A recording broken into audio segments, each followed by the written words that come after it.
Assalamu alaikum. आज के pharmacology lecture में we are continuing our discussion on NSAIDs and this time we are going to discuss pyrazolone derivatives. Please pause the video and read this disclaimer. Okay, let's get started. Like I've mentioned before, NSAIDs जो होते हैं they stand for non-steroidal anti-inflammatory drugs. They are basically a group of very different chemically different agents और इसीलिए मैंने इन video को parts में बनाया है discussing them group by group. However, the common thing that they have is ये सारे के सारे एंटी इन्फ्लेमेटरी हैं, एंटीपायरेटिक है और एनाल्जेसिक एक्शंस रखते हैं. The degree to which they have these properties can vary, but as a general rule, all the NSAIDs have these properties. NSAIDs are one of the most widely used types of medication, so it's very important that doctors should be clear about NSAIDs. So again, background concept है कि as you know कि जो COX pathway होता है इसमें COX one और COX two enzymes हैं. इनको जो एनसेड्स हैं वो इनहिबिट करते हैं, राइट. कॉक्स वन का हाउस कीपिंग रोल है. COX two in times of stress and injury activate होता है और इसके जो प्रोडक्ट में प्रोस्टाग्लैंडिन्स बनते हैं वो इन्फ्लेमेशन को मीडिएट करते हैं. Actually, the main purpose is to, put an end to the inflammation, right? However, most of them are non-selective और COX-1 भी inadvertently inhibit हो जाता है जिसकी वजह से कुछ undesirable side effects आते हैं. So you can go through each and every category separately for more detail on how they affect the COX enzymes, but that's the general mechanism, right? So the general mechanism of action is NSAIDs inhibit the cyclooxygenase enzyme, right? Whether it inhibits both of them and to what degree, that is further described according to the group. So they can be selective and non-selective, and they can be reversible or irreversible inhibition ho sakti and so on. So there's different ways you can add on to the features of that particular group of NSAID.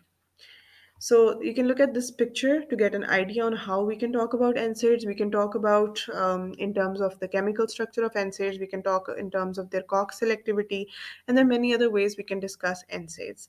So I chose to discuss them group by group, and in this video, we're going to talk about one of such groups, which is pyrazolone derivatives. So pyrazolone derivatives are so called because इनका जो chemical structure है, it is based on pyrazolone ring. ये drugs जैसे कि बाकी NSAIDs हैं इनके analgesic anti inflammatory और एंटीपायरेटिक प्रॉपर्टीज़ हैं. हाउएवर इन क्लिनिकल प्रैक्टिस इनका यूज़ बहुत ड्रामेटिकली डिक्रीज़ हो चुका है क्योंकि इससे बेहतर ऑप्शंस अवेलेबल हैं और इनके कुछ कंसर्निंग और वेरी सिग्निफिकेंट साइड इफ़ेक्ट्स हैं. However for educational purpose we must be familiar with this class. So let's move on.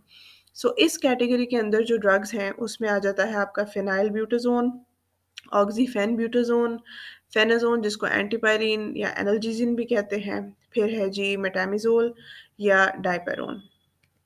So what is the mechanism of action? Like I already mentioned, it inhibits the cyclooxygenase enzyme and उसकी वजह से जो pro inflammatory prostaglandins होते हैं जो कि inflammation, pen और fever को मीडिएट करते हैं वो इनहिबिट होते हैं.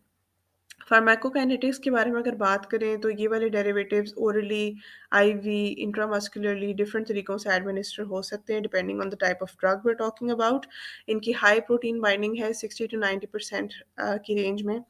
दे are primarily bound to albumin. Liver में इनका मेटाबॉलिज्म होता है फेज़ 1 फेज़ 2 मेटाबॉलिक पाथवेज से. इनका सिग्निफिकेंट फर्स्ट पास मेटाबॉलिज्म है और इसकी वजह से ड्रग की बायो अवेलेबिलिटी काफ़ी डिक्रीज़ हो जाती है when it's taken orally. It is primarily excreted through the kidneys in urine, either as unchanged drug or as its metabolite.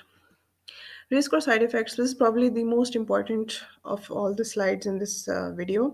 So you have to understand कि again ये इतना ज़्यादा prescribe नहीं होता, बहुत सारी countries में ये available भी नहीं है and they're not used.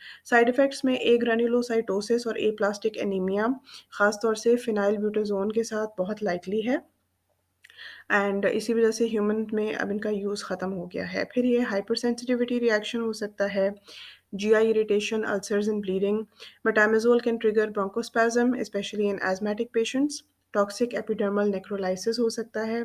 It can precipitate acute attacks of porphyria because it is related chemically to sulfonamides, and metamizole has a potential for hepatotoxicity. For your interest, I've put these tables. You can check them out. Key points to remember for the exam is oxyphenbutazone जो है, this is a metabolite of phenylbutazone. ये market से world wide withdraw हो चुका है because of significant side effect like bone marrow suppression and the risk for Steven Johnson syndrome.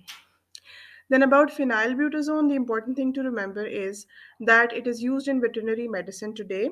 It is not approved for human use except in the United Kingdom for ankylosing spondylitis, but only when other therapies have been deemed unsuitable. If you like this video, please like, comment, share, and subscribe to my channel.